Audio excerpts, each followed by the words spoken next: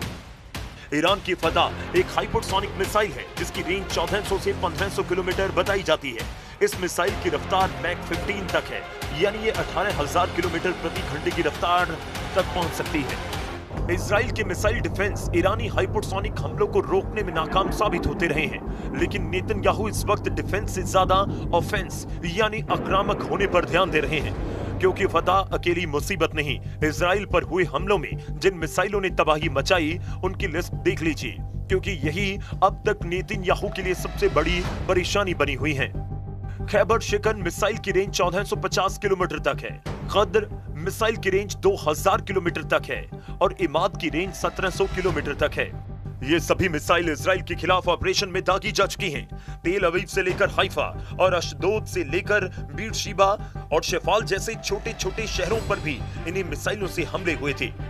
इसलिए ईरान के कमांडर जो वार्निंग दे रहे हैं उसे इजराइल बिल्कुल भी हल्के में नहीं ले सकता।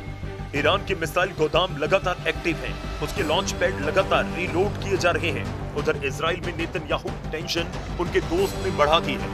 कभी नेतन्याहू के जिगरी दोस्त रहे अयाल मैगेट ने एक इंटरव्यू में कहा कि वो नेतन्याहू की बजाय अपनी बिल्ली को सत्ता में देखना ज्यादा पसंद करेंगे और अगर कोई सैन्य तख्ता पलट हो जाए तो उन्हें खुशी होगी। इजराइल में नेतन्याहू की तख्ता पलट की उम्मीद लगाई जा रही है तो तुर्की के राष्ट्रपति उन्हें सबसे बड़ा जालिम कह रहे हैं। मस्जिद में नमाज के बाद एर्दोआन ने दुनिया भर के मुसलमान देशों से इजराइल को सबक सिखाने की अपील भी कर दी। एर्दोआन ने ईरान के राष्ट्रपति पेजेश्कियान से फोन पर बात करने के बाद युद्ध में साथ देने का वादा किया।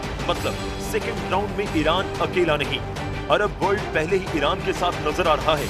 शायद यही वजह है कि ट्रंप समझौते को युद्ध पर तवज्जो दे रहे हैं।